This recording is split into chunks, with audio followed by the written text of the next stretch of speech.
အားလုံးပဲမင်္ဂလာပါမနေ့ညကစားတော့ခဲ့တဲ့လန်ဒန်ဒါဘီတပွဲဖြစ်တဲ့ဒီစူပါဆန်ဒီရဲ့ပွဲကြီးပွဲကောင်းတပွဲဖြစ်ခဲ့တဲ့ချက်စီတင်းနဲ့အာဆင်နယ်တင်းတို့ရဲ့ပွဲကြီးနဲ့ပတ်သက်ပြီးတော့အနေငယ်လေးဆွေးနွေးသုံးသပ်မှုတွေပြုလုပ်လိုက်ရအောင်လက်ရှိမှာတော့ဗျာဒီနှစ်တင်းရဲ့ပွဲစဉ်ကတော့ပြီးဆုံးခဲ့ပြီးတော့1-1ဆိုတဲ့တည်ရလက်ပဲထုတ်ဖော်ခဲ့ပါတယ်ဒီပွဲစဉ်မှာတော့အားလုံးရဲ့ဒီ expected ကတော့ဒီအာဆင်နယ်တင်းနေနဲ့တော့ချက်စီတင်းကိုအကောင်းဆုံးချုပ်ဖက်နိုင်မယ်လို့ထင်ထားခဲ့ပေမဲ့လက်ရှိမှာတော့ဒီပွဲစဉ်မှာဒီပထမပိုင်းပွဲဆက်စကြီးမှာဆိုလို့ရှိရင်ချက်စီတင်းရဲ့ဆွမ်းဆောင်ကြီးကတော်တော်လေးကိုကြောက်စရာကောင်းခဲ့ပါတယ်တစ်ဖက်ကအာဆင်နယ်တင်းနေနဲ့ချက်စီတင်းရဲ့မထင်မှတ်တဲ့တုံ့ပြန်မှုတွေနဲ့ချက်စီတင်းရဲ့ဒီကစားဖို့ high pressing တွေအောက်မှာအာဆင်နယ်တင်းနေနဲ့ဘလို့မှရုပ်ထွက်မနိုင်ပဲနဲ့ဒီချက်စီတင်းလုံးသမျှကိုခံနေရတဲ့အခြေအနေမျိုးမှာဒီပထမပိုင်းပွဲတစ်ဆောက်မှာဆိုလို့ရှိရင်ချက်စီတင်းနေနဲ့တောက်ဆောက်ဖိအားပေးပြီးတော့သူတို့ရဲ့အိမ်ခွင်းမှာပိုရဖို့အတွက်အကောင်းဆုံးဆွမ်းဆောင်ခဲ့ပေမဲ့တစ်ဖက်ကဒီချက်စီအတင်းရဲ့တိုက်စစ်ကစားသမားတွေအနေနဲ့လည်းဟိုတွင်းပို့အတွက်တကယ်ကိုစိတ်လောနေပြီးတော့ဟိုပေါက်ရွှေချုံမှုတွေစီးခဲ့သူတာအာဆင်နယ်တင်းနေနဲ့အနေငယ်တက်တက်ရရောက်ခဲ့ပါတယ်သူ့မဲ့တော့လည်းဒီပွဲစဉ်ရဲ့အပြောင်းလဲကတော့ဒီပထမပိုင်းမိနစ်30ကျော်မှာမက်ဆက်ကိုင်စီတိုရဲ့မထင်မှတ်တဲ့ဒီအမားကြောက်ပဲဒီတစ်ဖက်ကမိုဒီနိုကိုဖြတ်နေလိုက်တဲ့ဒီလုံးမျိုးမှဆိုလို့ရှိရင်မလူလားအဘနဲ့ဒီကိုင်စီတိုရဲ့အမားကြောက်မထင်မှတ်ပဲနဲ့ဒီအနီကထိခဲ့တဲ့ဖြစ်ရကြောက်ပဲချက်စီတင်းနေနဲ့သူတို့ရဲ့အိမ်ကွင်းမှာအတားကြီးယူပြီးတော့ဒီပွဲစဉ်မှာအနိုင်ရတရားပေါက်ရနိုင်တဲ့အခြေအနေမျိုးတွေရှိခဲ့ပေမဲ့တော့ဒီအနီကကြောက်ပဲပွဲရဲ့အလဲပြောင်းတော်တော်လေးကိုပြောင်းလဲခဲ့ပါတယ်ပထမပိုင်းကစားပုံကိုကြည့်မယ်ဆိုလို့ရှိရင်အာဆင်နယ်တင်းနေနဲ့ချက်စီတင်းကိုဘလုံးမကိုပလက်စာပေးမနိုင်ပဲနဲ့သူတို့ဘလုံးပိုက်ဆိုင်မှုတွေယူခဲ့ပေမဲ့သူတို့ကွင်းဘက်မှာပဲတောက်ဆောက်ပလက်စင်တွေပေးနေပြီးတော့ဒီချက်စီတင်းရဲ့ကစားပုံကလည်းဗျာသူတို့တင်းနေနဲ့ဒီအိမ်သူတို့အိမ်ကွင်းကစားအားနဲ့အိမ်ကွင်းပေးတဲ့အားတွေနဲ့နောက်ဆောက်တစ်ဖက်ကအာဆင်နယ်အသင်းကိုဖိအားပေးပြီးတော့ကစားနိုင်ခဲ့ပါတယ်။တို့ပေမဲ့တော့လည်းဗျာကျွန်တော်ပြောသလိုပေါ့ခဏကဒီမက်ဆက်ကိုင်စီတိုရဲ့ဒီအနီကတာမထိခဲ့ဘူးဆိုလို့ရှိရင်ချက်စီအသင်းနေနဲ့ဒီအာဆင်နယ်အသင်းကိုကောင်းကြီးဒုက္ခပေးနိုင်ပြီးတော့အနိုင်ရသွားနိုင်မဲ့အခြေအနေမျိုးတွေရှိခဲ့ပေမဲ့ဒီ10ယောက်17ယောက်ဆိုတဲ့နောက်ဆုံးဒီပွဲကစားချိန်မိနစ်60ကျော်လောက်ထိကစားခဲ့ရတဲ့အခြေအနေမျိုးကတော့ဒီ1-1ဆိုတဲ့ရလက်ကတော့ဒီချက်စီတင်းဘက်ကကြည့်မယ်ဆိုလို့ရှိရင်တော့တယောက်ရောအနေထားနဲ့ဆိုလို့ရှိရင်တော့ဒီရလက်ကိုကျင်းမဲ့အခြေအနေမျိုးရှိပြီမဲ့တော့တစ်ဖက်ကအာဆင်နယ်ဘက်ကကြည့်မယ်ဆိုလို့ရှိရင်လည်းသူတို့တင်းနေတာဒီမိနစ်60ကျော်လောက်ထိဗျာတယောက်ရောအတာနဲ့ကစားနိုင်ခဲ့ပြီမဲ့ကစားခဲ့ရပြီမဲ့ဒီပွဲစဉ်မှာ1-1ဆိုတဲ့ရလက်ထုတ်ပေါ်ခဲ့တဲ့အတွက်ကြောင့်မို့တယ်သူတို့တင်းနေတော့ဒီရလက်မကတော့တကယ်ကိုဆုံးမှုကြီးမားခဲ့တယ်လို့ပြောရမယ်။တိုးမဲ့တော့လည်းချက်စီတင်းနဲ့ဒီအာဆင်နယ်တို့ရဲ့ပွဲစဉ်မှာဆိုလို့ရှိရင်တယောက်တာမရောက်ခဲ့ဘူးဆိုလို့ရှိရင်တော့လည်းအာဆင်နယ်တင်းနေနဲ့တော်တော်လေးကိုတိုင်ပတ်သွားနိုင်မှချီလို့ရှိပါတယ်။တစ်ဖက်ကချက်စီတင်းရဲ့ကစားပုံကတော့ဒီ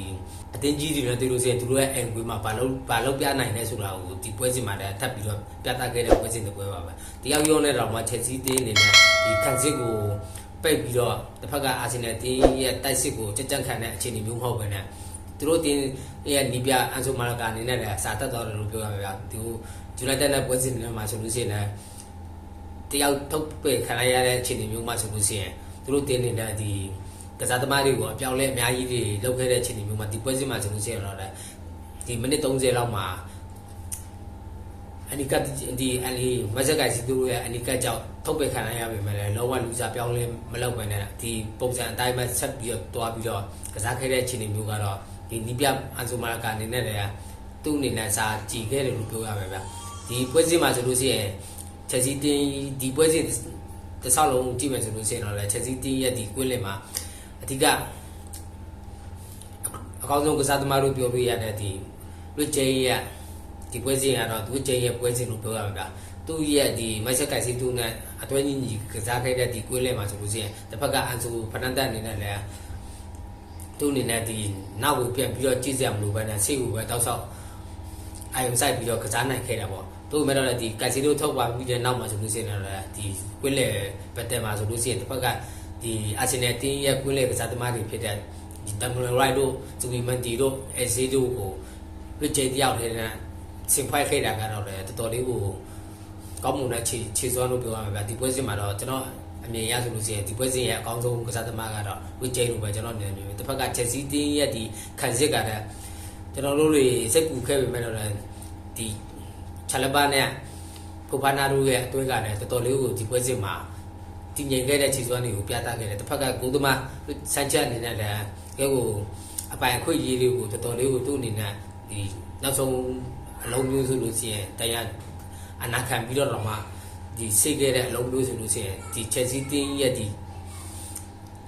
နောက်ဆုံးသူတို့ရဲ့ဒီစိတ်သက်ပိုင်းအောင်ဆိုလို့ရှိရင်ဘယ်လောက်ထိစိတ်လဲဆို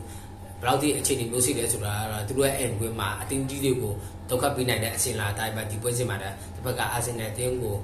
ထပ်ပြီးတော့ဒုက္ခပေးနိုင်ခဲ့ပါတယ်ဒီပွဲစဉ်မှာတော့ဗျာအဓိကအားနည်းချက်လို့ပြောရမယ်ဆိုလို့ရှိရင်အာဆင်နယ်အသင်းအနေနဲ့သူတို့ရဲ့ဒီနေ့ရက်ဒီမှာအတွဲညီခဲ့တဲ့ဒီဆလီဗာနဲ့ဂါဘီယယ်အတွဲဖက်နိုင်ရလုံးဒီတရားကြောင့်တရားပြဿနာကြောင့်ဒီပွဲစဉ်မှာမပါနိုင်ဝင်နိုင်တဲ့အခြေအနေမျိုးမှာဆိုလို့ရှိရင်သူတို့ရဲ့ဒီခန်းစစ်မှာဆိုလို့ရှိရင်ဝင်းလေခန်းစစ်တစ်စုံလုံးကိုဒီနေ့ရက်ဒီမှာခေါ်ယူရတဲ့အင်ကပီနဲ့မော်စကယာအတွဲကိုပွဲထုတ်ခဲ့ရတဲ့အခြေအနေမျိုးမှာဆိုလို့ရှိရင်သူတို့ရဲ့အဓိကဒီကစားသမားတွေဖြစ်တဲ့ဒီတိုက်စစ်မှာဆိုလို့ရှိရင်ဒီပီတာယောဂီရဲ့လည်းမပါဝင်နိုင်တယ်လို့တပ်ပြန်ဒီပေတောက်ပွဲမှာဆိုလို့ရှိရင်တော့စောမပါဝင်နိုင်တဲ့အခြေအနေမျိုးမှာမာတင်နယ်လီနဲ့ဒီမာတင်နယ်လီနဲ့လည်းသူ့အနေနဲ့စီဒုတိယပိုင်းစူပါဆက်ပုံစံမျိုးဝင်ကစားလို့ရှိရင်တော်တော်လေးကိုကောင်းမှုပြမှလည်းဒီလိုမျိုးပွဲထုတ်လူစီရေးမှာဆိုလို့ရှိရင်တော်တော်လေးကိုရုန်းကန်နေရတဲ့အခြေအနေဒီပွဲစဉ်မှာဆိုလို့ရှိရင်ပြီးခဲ့တဲ့ဒီတော်တရားဟောစပါနဲ့ပွဲစဉ်မှာခြေစွမ်းပြပြီးတော့ဟတ်တွတင်ခဲ့တဲ့အစည်းအနေနဲ့လည်းဒီပွဲစဉ်မှာဘာမှမလုပ်ပြနိုင်ခဲ့ဘူးသူတပြည့်တော့ဒီခန်းစစ်မှာဆိုလို့ရှိရင်ဒီဆလီဗာနဲ့ကပီယယ်တို့ရဲ့အတွက်ဖက်တစ်စုံလုံးမပါဝင်ခဲ့တဲ့အခြေအနေမျိုးမှာဆိုလို့ရှိရင်တစ်ဖက်ကချက်စီတင်းရဲ့တိုက်စစ်ကိုအာဆင်နယ်တင်းနဲ့တော်တော်လေးကိုတတိကြီးပြီးတော့ကစားခဲ့ရတယ်ဗျဒီပထမပိုင်းမိနစ်30ကျော်လောက်မှာအနီကကြောင့်တယောက်အတာနဲ့အာဆင်နယ်တင်းကစားနိုင်ခဲ့ပေမဲ့လည်းဒီဒုတိယပိုင်းမှာဆိုလို့ရှိရင်ဘာမှတတိရောက်တော့မှဖိအားပေးပြီးတော့ချက်စီတင်းကိုအာဆင်နယ်တင်းနေနဲ့ဖိအားပေးပြီးတော့လုံးဝမကစားနိုင်ခဲ့ဘူးဗျဒါကြောင့်ဒါပါလဲဆိုလို့ရှိရင်တစ်ဖက်ကဒီချက်စီတင်းရဲ့ဒီအပြတ်ကောင်တာတွေကိုအာဆင်နယ်တင်းနေနဲ့တော်တော်လေးကိုဂရုစိုက်နေရတဲ့အခြေအနေမျိုးလို့ပြောရမယ်အာဆင်ချက်စီတင်းရဲ့ဒီတောက်ပန်တစ်ဖက်မှာဆိုလို့ရှိရင်တကယ်ကိုလင်းမြန်တဲ့လူငယ်ကစားသမားတွေရှိတဲ့အတွက်ကြောင့်မို့လဲဒီတပြတ်ကောင်တာတွေကိုအာဆင်နယ်တင်းနေနဲ့မထင်မှတ်ပဲနဲ့ပို့ပြရနိုင်မဲ့အခြေအနေမျိုးတွေရှိတဲ့အတွက်ကြောင့်မို့လဲဒီချက်စီတင်းရဲ့ဒီမထင်မှတ်တဲ့ဒီတပြတ်ကောင်တာတွေမှာဆိုလို့ရှိရင်ကိုပေးလူပေးရခင်ချိန်ကြီးအခြေအနေမျိုးတွေထိတောင်မှဖြစ်ခဲ့တဲ့ moment တွေရှိခဲ့တဲ့အတွက်ကြောင့်မို့လဲအာဆင်နယ်တင်းနေနဲ့ဒီပွဲစဉ်မှာတော်တော်လေးကိုတတိကြီးကြီးထားပြီးတော့ဂယူဒီဇိုင်းနဲ့ဒီချက်စီတင်းကို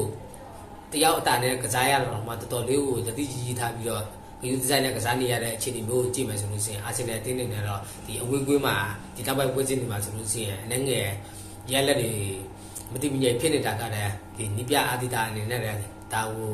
ဂယူဒီဇိုင်းနဲ့ပြင်ဆင်ဖို့လိုပါတယ်ဒီပွဲစဉ်မှာတော့အာဆင်နယ်တင်းနေနဲ့တည်ကြတော့တဲ့ကြောင့်မို့လဲဒီဒုတိယနေရာမှာရှိနေတဲ့မန်ချက်စတာစီးတီးတင်းနဲ့ငါးမှတ်တာကွာတော့တဲ့အခြေအနေမျိုးမှာဒီမထင်မှတ်ပဲနဲ့ပဲချိန်မဆိုဒီအမှတ်ကလိုက်မိနိုင်တဲ့အခြေအနေမျိုးတွေရှိတဲ့အတွက်ကြောင့်မို့လဲအာဆင်နယ်တင်းနေနဲ့ဒီပလက်စာတွေကိုချက်ကြော်နိုင်မလားဆိုတာပဲကျွန်တော်တို့စောင့်ကြည့်နေတာကျွန်တော်ဗီဒီယိုလေးဒီမှာပဲစုံသွင်းပြန်စီပြန်ကျွန်တော်ညီကိုရအောင်ပဲဆက်ဆက်ရအထူးကြီးဆက်ရပါအားလုံးပဲဒီလောက်ပါပဲကျွန်တော် channel လေးကိုလည်း subscribe လုပ်ပြီးအားပေးကြပါအောင်လို့တောင်းဆိုပါရစေ